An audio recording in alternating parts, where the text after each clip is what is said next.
gonna make a video about Night Stalker. Not that great on the hero, 50% win rate, but I mean, in my most recent games, just go back to like 2017. I've got a couple games in the last year, and I don't consider myself like particularly good on this hero, especially a higher MMR. A lot of these games were played when I was a lot worse. So this is prompted by I played a scrim yesterday. I played Night Stalker mid, and it didn't go that well. And I think it was a good Night Stalker game. I think I just didn't know what I was doing, and it just wasn't good enough. So what I did is I looked up on YouTube a Night Stalker guide. I heard about this on Reddit, I think, and I looked at Kezu's Night Stalker guide, and that was pretty helpful just to get an idea of like what you want to do. And I think like the itemization and the talents, I totally screwed up the talents in my game that I played, which I'll show real quick. This is a scrim for a team I wasn't on. I was just standing in. But, so I was mid Night Stalker against a Puck. We picked it because we saw Puck mid.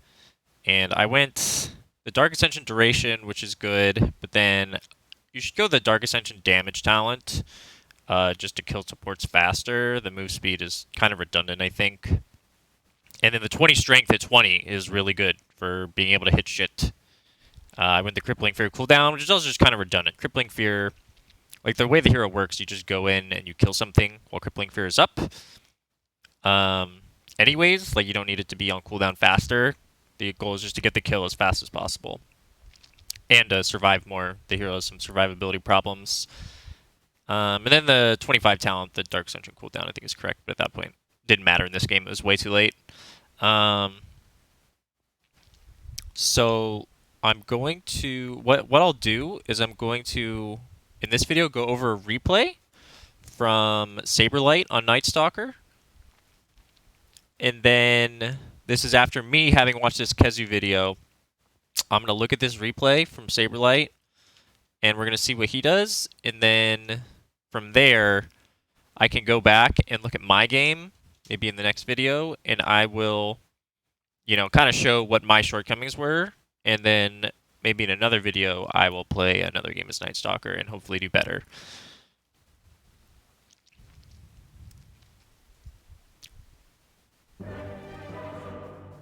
So this is a pretty high MMR game. It's like 9.7k average.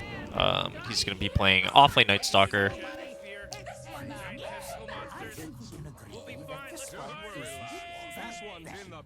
So he starts with a Quelling Blade. I think he thought he probably knew he was against Alchemist.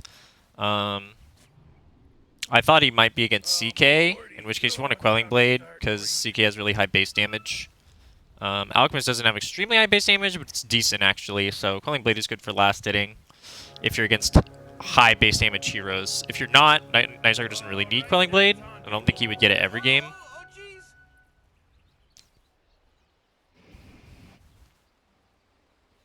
First blood. Thanks and have fun. He ends up being against Alchemist and Bane. He just right-clicks the wave down pretty fast. Gets some denies and acid spray, helps the support. Against Alchemist, you're just looking to win the CS battle.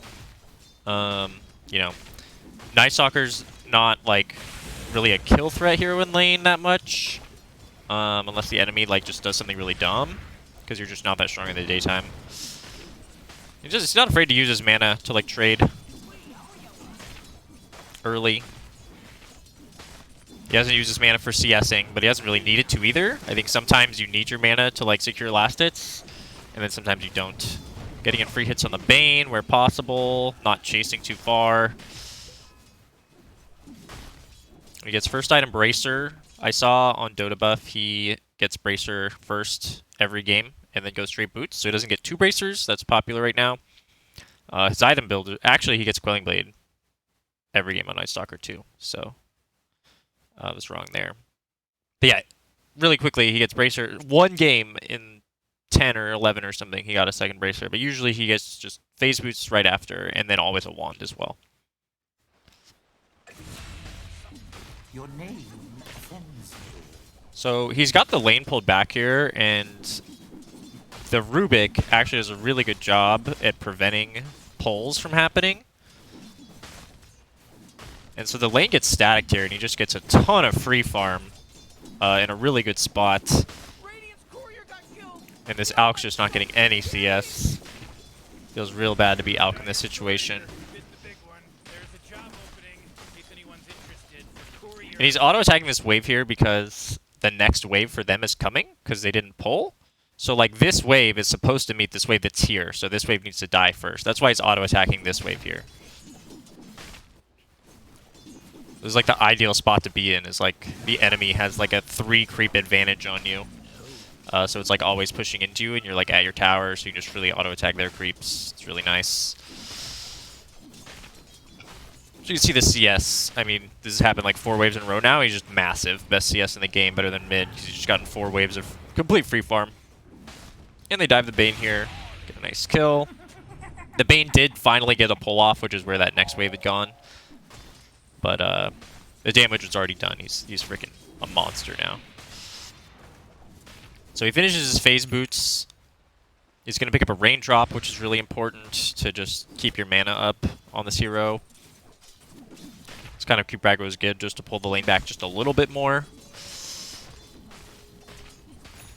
And now that it's nighttime, he instantly starts auto-attacking the wave. He's looking to push it in and be aggressive, even though he's still only level 4. And it seems Alk has just abandoned the lane. He's just CSing in the jungle. Bane's sapping XP. Night Stalker's only level 5 and his support's not here, so he can't really like dive, but he can basically just get free CS and keep ramping up. This hero really ramps up with his like first like item. If you're having a good game, this is what Kezu said, you want to get some sort of big first item before BKB, whether that's Armlet in this game, or he gets Armlet in a lot of games. You know, sometimes people get Echo Saber. You kind of want an item like that that kind of accelerates you, as opposed to just getting Blink or BKB first. Any of those items help you farm more. He's got the full wand, he's got the raindrop, and he's going Armlet. He's getting the Gloves of Haste first. It'll just help him. This hero has super high base damage, so attack speed just helps him farm faster. If you're getting an Armlet and you want to just hit creeps as much as possible, and you're not like laning and you don't need the sustain, you want to buy the Helm of Iron Will last. So notice he's buying the Helm of Iron Will last, getting the Blades of Attack and the Gloves of Haste just to keep amping up his farming. On offlane, it's really important to push the lane all the way in, like he did. He's looking for a play on mid, doesn't see it. He's got his ult up here. So what he actually does is he goes on this Alchemist. They wait for him to go on the range creep. The Alchemist gets his ult off before the silence comes out. So then he walks out of vision and then instantly TPs to make the play while his ult's still going. Ult duration is really long. 30 seconds. Level 10 talent makes it 8 seconds longer. So they actually like get a huge win here. They kill the mid, they kill the Bane, and they actually come and kill the offlane CK as well. So that was first ult usage. This is nighttime still, but it's going to be daytime really soon, and his ult's on cooldown, so now he's just going to go farm. He's going to steal some Alchemist jungle creeps here. He's got an IO, so the sustain is really nice to like keep him on the map. I'm not sure what he would do if he didn't have an IO. I guess he didn't like sustain him that much. Brought himself a clarity, has the raindrops going. Armlet's going to be coming out. And next he queues up the Shard. The Shard on Night Stalker is really good. In my game that I played, I did not buy the Shard. I think that was a mistake. But I'll go over that later.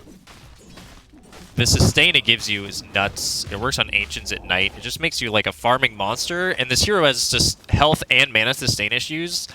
And the Shard just solves all of it. And it's like kind of like a 20-second Midas almost. You know, it's an insta-kill of any creep. Or a siege creep or something like that. It's kind of ridiculous. It's really good. It solves all the hero's problems. He's got his ult up, so he's kind of looking here. But it's a Mirana, so... his team is connecting. Finds the Rubik. They're just making a play of opportunity, I think. Since it was daytime, he's kind of happy farming. He had his ult up, though, so he's not afraid to use it. And now it's daytime. and he doesn't have his ult, so he's just gonna go back to farming. He's just using his armlet to farm.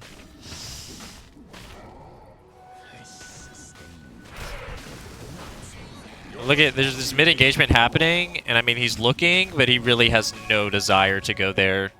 He's a Night Stalker during daytime with no ult, so there's literally just nothing he can do if he bothers to show up. So he just farms. And notice where he's farming. He's farming top, pushing in the safe, keeping the safe lane pushed in. This hero's daytime vision is atrocious. Look at this small circle that he can see. Like if anybody walks up to him, he just doesn't see them. It's crazy. 800 day vision.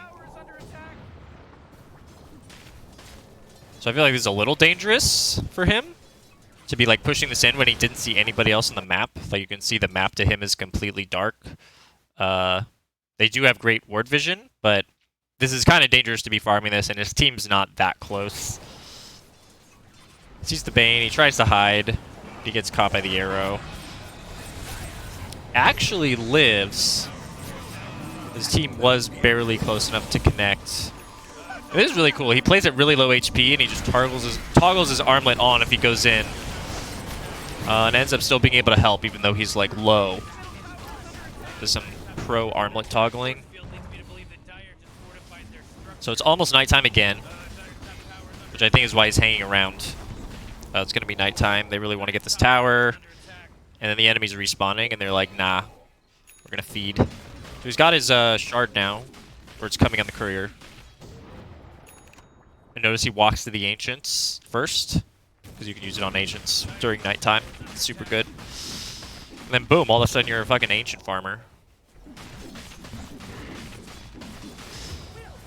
And you can see he's top of the net worth above his Naga. Like, he's just having a monster game right now. And he's going BKB next. Against, like, Kunkka Boat and, you know, CK Stun and Marana. Like, the Bane set up into the arrow. You definitely need a BKB.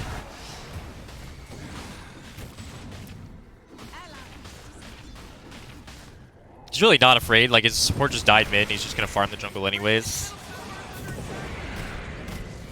They get a full grip on him, and then he just gets reload out. And here again, he just farms really aggressively. Like, on any, like, most heroes, like, just farming their side of the river with, like, no vision of any of their heroes like this is crazy.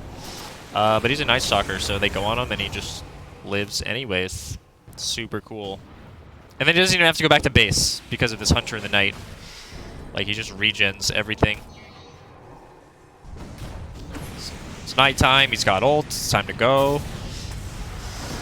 Doesn't really need to wait for BKB. You just got a Wisp behind him, making him insanely strong. Also, his armlet toggles are really making this easier. Grabs another creep, sustains more. Fight keeps going. I mean, you can get this off like once or twice in team fights, and like it actually is crazy to just like, because you're the hero that like a lot of the time goes in first and takes a lot of damage, and then if you can just like grab a quick creep in the middle of the fights, you're all of a sudden like not low anymore. Because this hero gets low at the start of fights a lot, I found, because it kind of goes in for the kill and like takes damage doing it. And this ability kind of like resets the fight for you and like gives you that ability to like, look at this. He had a huge fight and then just farmed, and he's full health, full mana. Like, that's nuts. That's why this hero is so good, I think, is the shard. And the night vision, obviously. So they're going to take Roche here. It's still nighttime, so he's still making plays. And he's got his ult up. So here he makes the most aggressive play he can. Doesn't quite have his BKB yet, though, and pays for it. They had Aegis, but that was still a crazy aggressive fight. And when he's dead, his team really can't do much. They just run away. They actually do end up getting the CK here, though. It's pretty crazy.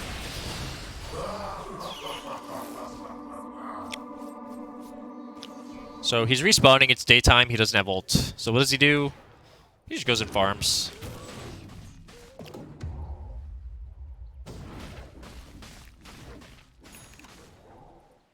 This is an even game, because they have an Alk mostly. I guess it isn't really even. Alk's got a lot of farm, and then a lot of the other people on his team do not have a lot of farm. But you know, this game is not over by any means. He sees his team fighting, and he literally just has no interest in showing up. No ult, no BKB. It's not nighttime. He's like looking. He's gonna come in and like try and pick off this Mirana. His ult does come off cooldown. I think that's why he felt comfortable walking over here. If his ult hadn't been coming off cooldown, I don't think he would have. Dive attempt all the way to the fountain. I feel like it was a risky TP. If he got X, that would have sucked. But okay, TP's to the dead lane. It's now daytime. His ult's on cooldown again. Even though he's got BKB, he really just is not interested in joining the fight. And actually what happens here is this game just ends. His team just wins a massive fight without him. Notice he was thinking about walking towards it, and then he was like, wait, I'm a Night Stalker at daytime. He's a second net worth hero on his team, and he literally just doesn't feel like he can help. Or maybe he just thinks that he's not needed. Yeah, his team actually just ends the game here. But you can see how he played. Really just played around nighttime and his ult. Played for CS and lane. Got this early farming item. Got the shard. Got BKB. It just looks really simple. I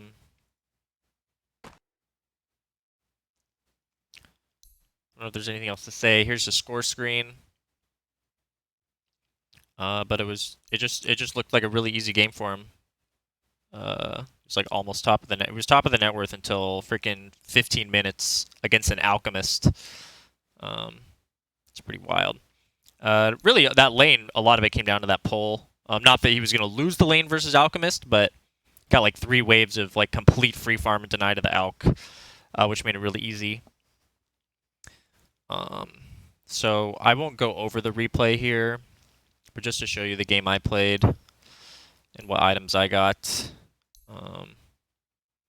So I went double bracer, didn't get a wand. I got a bottle because I'm mid, which I think is fine. But I didn't get the shard, and I just went straight BKB, so no farming item. And I didn't scale quite as well. I got a blink. I was getting decent farm anyways. This is kind of a lower MMR average game. I was one of the higher players, so I usually just find farm in these games.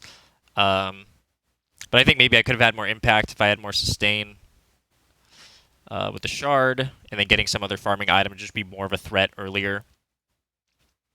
So we'll go over that later.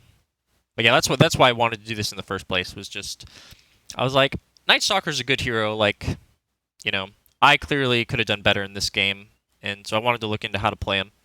So that's what prompted this, and we'll go over that other replay in another video.